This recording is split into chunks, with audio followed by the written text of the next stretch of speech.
শুরুতেই দেখে নেব আজকের সংবাদ শিরোনাম। অশান্তি নিয়ে বিজেপি আরএসএসকে নিশানা, রাজ্যবাসীর কাছে শান্তির আবেদন মুখ্যমন্ত্রীর। এসএসসি কাণ্ডে বড় খবর, সোজা যোগী আদিত্যনাথকে চিঠি চাকরিহারাদের হঠাৎ কি হলো। কোটি টাকা তছরূপে অভিযুক্ত বঙ্গ বিজেপির শীর্ষ নেতা শাহ নাড্ডাদের ইমেলে ফাঁস কেলেঙ্কারি। ব্রিগেডে মানুষের বন্যা, ঘুম কাটতে চলেছে লাল ঝান্ডা, হুঁশিয়ারি সেলিম বন্যাদের। লক্ষ টাকা ফিরিয়েছেন, এবার মুর্শিদাবাদে খুন হওয়া বাবা ছেলের বাড়িতে নয়া দাবি নিয়ে টিএমসি সাংসদ বিধায়করা। বাম ব্রিগেডে শ্রমিকদের ডাক, মাকুদের মিছিল বলে কটাক্ষ শুভেন্দুর। পদ ব্যবহার করে ব্যাপক দুর্নীতি, বিজেপি নেতার বিরুদ্ধে বিরাট অভিযোগ, সিবিআই ইডিকে চিঠি তৃণমূলের। মুখ্যমন্ত্রীর জেলা সফরে একগুচ্ছ প্রকল্প, উন্নতি হবে স্বাস্থ্য ব্যবস্থার। প্রতিদিন নিয়মিত সঠিক খবর পেতে আমাদের চ্যানেলটিকে সাবস্ক্রাইব করে পাশে থাকুন। এবার আসছি বিস্তারিত খবরে। দিন যত গড়াচ্ছে উত্তরবঙ্গে বিজেপির সংগঠন দুর্বল হচ্ছে। একের পর এক নেতা কর্মী ও জনপ্রতিনিধি তৃণমূল কংগ্রেসে যোগ দিচ্ছেন। সম্প্রতি হলদিয়ার বিজেপির বিধায়ক তাপসী মণ্ডল তৃণমূল কংগ্রেসের নাম লেখানোর পর এবার রায়গঞ্জের রামপুর গ্রাম পঞ্চায়েতে বড় সড় ভাঙন দেখা গেল। রবিবার রামপুরে এই কর্মসূচিতে বিজেপির উপপ্রধান ফুলমণি মার্ডি ও 7 জন পঞ্চায়েত সদস্য আনুষ্ঠানিকভাবে তৃণমূল কংগ্রেসে যোগ দিলেন। তাদের হাতে দলীয় পতাকা তুলে দেন রাজ্যের মন্ত্রী সত্যজিৎ বর্মন ও তৃণমূলের জেলা সভাপতি কানাইয়া লাল আগারওয়াল। এই যোগদানের ফলে রামপুর গ্রাম পঞ্চায়েতে তৃণমূল কংগ্রেসের সদস্য সংখ্যা বেড়ে দাঁড়িয়েছে 12তে। উল্লেখ্য 2023 সালের পঞ্চায়েত নির্বাচনে 19টি আসনে জয় হয়েছিল বিজেপি, কিন্তু ক্রমশ দলত্যাগের জেরে তৃণমূলের সংখ্যা বাড়ছে আর বিজেপির দখল কমছে। তৃণমূলের রায়গঞ্জ 2 সাংগঠনিক ব্লকের সভাপতি দীপঙ্কর বর্মন জানিয়েছেন, রামপুর গ্রাম পঞ্চায়েতে মোট 26টি আসন রয়েছে। প্রথমে 4টি আসন পেয়েছিল তৃণমূল কংগ্রেস। গত 3 মাসে একজন বিজেপি সদস্য যোগ দেন, এবার আরও 7 জন যোগ দিলেন, ফলে এখন তৃণমূলের সংখ্যা 12। এখানেই শেষ নয়, জগদীশপুর গ্রাম পঞ্চায়েতের এক কংগ্রেস সদস্য এদিন তৃণমূল কংগ্রেসে যোগ দিয়েছেন।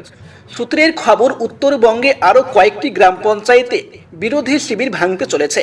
এই দল বদল নিয়ে বিজেপির সরাসরি মুখ না খুললেও অভ্যন্তরীণ টানাপোড়েন রয়েছে তা স্পষ্ট। অন্যদিকে বিজেপি ছেড়ে আসা রামপুর গ্রাম পঞ্চায়েতের উপপ্রধান বলেন, বিজেপি উন্নয়ন নিয়ে কোনো কাজ করছে না, তাই মানুষের স্বার্থেই আমরা তৃণমূল কংগ্রেসে যোগ দিয়েছি। এই দলত্যাগ 2026 সালে বিধানসভা নির্বাচনের আগে উত্তরবঙ্গে রাজনৈতিক সমীকরণ কতটা বদলে দেয় সেটাই এখন দেখার বিষয়। নিয়োগ থেকে রেশন, বাংলার বুকে একাধিক দুর্নীতির কাণ্ড ঘটেছে, নাম জড়িয়েছে শাসক দলের একাধিক হেভিওয়েটের। এই নিয়ে বহুবার তৃণমূলকে নিশানা করেছে বিরোধীরা। তবে এবার বঙ্গ বিজেপির এক নেতার বিরুদ্ধে দুর্নীতির অভিযোগ আনল জোড়াফল শিবির। ইতিমধ্যেই এই নিয়ে সরব হয়েছেন দলের রাজ্য সাধারণ সম্পাদক কুণাল ঘোষ। ইডি সিবিআই তদন্ত করবে না, প্রশ্ন কুণালের। বিজেপি নেতার বিরুদ্ধে অভিযোগ, তিনি দলের পদ ব্যবহার করে প্রচুর দুর্নীতি করেছেন। আর একজন বিজেপি নেতাই সে কথা সামনে এনেছেন। এই ঘটনা ঘিরে পদ্ম শিবিরের অন্দরে জোর শোরগোল। এই নিয়ে দিল্লিতেও চিঠি লিখে মেল করা হয়েছে। তৃণমূল সূত্রে জানা যাচ্ছে, ইতিমধ্যেই চিঠি পৌঁছেছে জেপি নাড্ডা, সুনীল বনসালের কাছে। পাশাপাশি অমিত শাহের কাছেও অভিযোগপত্র পাঠিয়ে দেওয়া হয়েছে। বঙ্গ বিজেপির এই নেতার বিরুদ্ধে অভিযোগ, বিগত 2 বছরে তিনি কার্যত দলকে বিক্রি করে দিয়েছেন। অভিযোগপত্রে লেখা হয়েছে 2023 থেকে 2025 সালের মধ্যে বিজেপির ওই নেতা ও পদাধিকারী এক প্রকার দলকে বিক্রি করে দিয়েছে। পদের অপব্যবহার, ক্ষমতা বলে পদ ও টিকিট দেওয়ার প্রতিশ্রুতি দিয়ে প্রচুর দুর্নীতি করেছেন। পদনেতার বিরুদ্ধে ওঠা দুর্নীতির অভিযোগ ও চিঠি প্রকাশ্যে এনেছেন কুণাল। তৃণমূল নেতা বলেন, তৃণমূল কংগ্রেস নেতাদের বিরুদ্ধে যে বিজেপির নানান দুর্নীতি হয়েছে বলে বড় বড় কথা তুলে ধরে, সেই বিজেপির গুরুত্বপূর্ণ নেতা দলকে বিক্রি করে দিয়ে ব্যাপক দুর্নীতি করছেন। এবার বিজেপি কোন মুখে কথা বলবে? এখানেই না থেমে কুণালের প্রশ্ন, এই বিজেপি নেতার বিরুদ্ধে সিবিআই ইডি তদন্ত করবে না, তার কথার কেন্দ্রীয় এজেন্সি কি করবে তাদের ব্যাপার।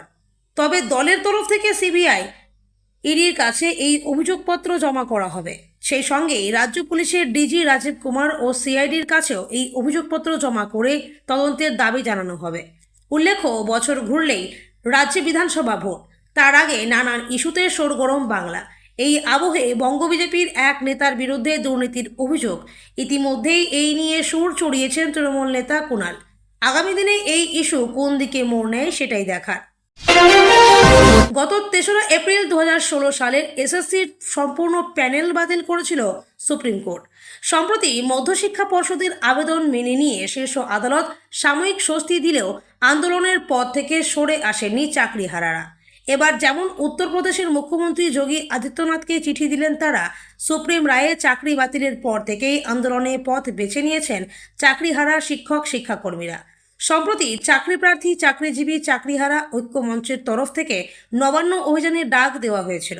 শুক্রবার পুলিশের উচ্চপদস্থ কর্তাদের সঙ্গে বৈঠকের পর আপাতত সেই কর্মসূচি স্থগিত রাখার সিদ্ধান্ত নেওয়া হয়েছে। এরপরেই সামনে আসছে যোগী রাহুলদের চিঠি দেওয়ার খবর। জানা যাচ্ছে পুলিশের তরফ থেকে এক প্রকার আশ্বাস পাওয়ার পর নবান্ন অভিযান সাময়িকভাবে স্থগিত রাখার সিদ্ধান্ত নেয় সংশ্লিষ্ট সংগঠন। তবে সেই কর্মসূচি যে একেবারে বাতিল হয়ে গিয়েছে তা কিন্তু নয়, বরং মুখ্যমন্ত্রী মমতা বন্দ্যোপাধ্যায়ের সঙ্গে দেখা করার দাবিতে এখনও অনড় তারা। দেখা করতে না দিলে আন্দোলনের ঝাঁজ আরও বাড়বে বলে জানানো হয়েছে। প্রশাসনকে রফাসূত্র বের করে আপাতত সময় দিয়েছে চাকরিপ্রার্থী চাকরিজীবী ও চাকরিহারা ঐক্যমঞ্চ। তবে লড়াই চলছে।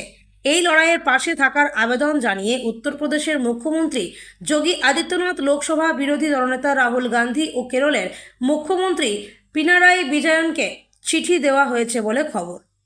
উল্লেখ্য, নিয়োগ দুর্নীতির জেরে গত বছরই বাতিল হয়েছিল প্রায় 26,000 চাকরি। 2016 সালের এসএসসির সম্পূর্ণ প্যানেল বাতিল করেছিল কলকাতা হাইকোর্ট। সেই রায়ই বহাল রেখেছে শীর্ষ আদালত। সম্প্রতি অবশ্য মধ্যশিক্ষা পর্ষদের আবেদনে সাড়া দিয়েছে প্রধান বিচারপতি সঞ্জীব খান্নার বেঞ্চ। যে সকল শিক্ষকরা অযোগ্য ও দাগী নন তারা স্কুলে যেতে পারবেন। নবম, দশম ও একাদশ, দ্বাদশ শ্রেণীর শিক্ষকদের ক্ষেত্রে এই নির্দেশ দিয়েছে আদালত। তবে গ্রুপ সি ও গ্রুপ ডি কর্মীদের ক্ষেত্রে আগের নির্দেশই রয়েছে। মুর্শিদাবাদে অশান্তি নিয়ে বিজেপির সঙ্গে আরএসএসকেও নিশানা করলেন মুখ্যমন্ত্রী। জীবনের জ্বলন্ত সমস্যা থেকে নজর ঘোরাতে অশান্তি বাঁধিয়ে বিভেদের বিপজ্জনক খেলার অভিযোগ তুললেন মমতা বন্দ্যোপাধ্যায়। পাশাপাশি রাজ্যবাসী শান্ত থাকার আর্জি জানালেন তিনি। শান্তির বার্তা মুখ্যমন্ত্রীর। ওয়াকফ আইনের প্রতিবাদে কয়েকদিন ধরে অশান্ত মুর্শিদাবাদ। প্রাণ হারিয়েছেন 3 জন। জেলার বিভিন্ন প্রান্ত থেকে ঘর ছাড়া বহু মানুষ। প্রাণ বাঁচাতে কেউ কেউ আশ্রয় নিয়েছেন পাশের জেলায়, কেউ আবার ভিটে মাটি ছেড়ে পাড়ি দিয়েছেন ভিন রাজ্যে। অশান্তির এই আবহে এবার শান্তির বার্তা দিচ্ছেন মুখ্যমন্ত্রী। রাজ্যবাসীর উদ্দেশ্যে খোলা চিঠি লিখেছেন তিনি। পাশাপাশি এই অশান্তির ঘটনার জন্য একযোগে আক্রমণ করলেন বিজেপি এবং আরএসএসকে। খোলা চিঠিতে মমতা বন্দ্যোপাধ্যায় উল্লেখ করেছেন, হঠাৎ করে বাংলায় খুব আক্রমণাত্মক বিজেপি সঙ্গী আরএসএস। বাধ্য হয়ে বলতে হচ্ছে, কুশ্রী মিথ্যার প্রচার চালাচ্ছে আরএসএস। একটি দুর্ভাগ্যজনক ঘটনাকে ব্যবহার করে চলছে বিপজ্জনক খেলা। দুর্ভাগ্যজনক ঘটনাকে ব্যবহার করে চলছে বিভেদের রাজনীতি। দাঙ্গার পেছনে থাকা দুর্বৃত্তদের দমন করা হচ্ছে। শান্ত থাকুন। আগুনের সঙ্গে খেলা করতে প্রথমে ওরা রামনবমীকে বেছে নিয়েছিল, কিন্তু বাংলায় রামনবমী পালিত হয়েছে শান্তিপূর্ণভাবে। দাঙ্গা বাঁধাতে চায় বিজেপি ও তার সঙ্গীরা। বিজেপি ও তার সঙ্গীদের কথায় বিশ্বাস করবেন না। আইন শৃঙ্খলা রক্ষার কঠোর ব্যবস্থা নেওয়ার দাবি করে অভিযোগ মুখ্যমন্ত্রীর। জীবনের জ্বলন্ত সমস্যা থেকে নজর ঘোরানোর অভিযোগে বিজেপিকে আক্রমণ করলেন মমতা বন্দ্যোপাধ্যায়। সংশোধিত ওয়াকফ আইনের বিরোধিতার নামে হিংসা ছড়িয়েছে মুর্শিদাবাদের বিভিন্ন জায়গায়। কিন্তু অশান্তির নেপথ্যে কারা? কাদের জন্য জ্বলল অশান্তির আগুন? অশান্তির জেরে এক কাপড়ে বাড়ি ছাড়তে বাধ্য হয়েছিলেন বহু মানুষ। আর যারা কোনো মতে নিজের বাড়িতে রয়ে গেছেন তারা 1 সপ্তাহ পর আতঙ্ক ভুলতে পারছেন না। এই ঘটনা নিয়ে রাজনৈতিক চাপানোতর চলছেই। তবে আবহে গতকাল মুখ্যমন্ত্রীর আর্জি উপেক্ষা করেই মুর্শিদাবাদের দাঙ্গা বিধ্বস্ত এলাকায় ঘুরে দেখলেন রাজ্যপাল। যান নিহতের বাড়িতে, রাস্তায় দাঁড়িয়ে কথা বললেন সাধারণ মানুষের সঙ্গে।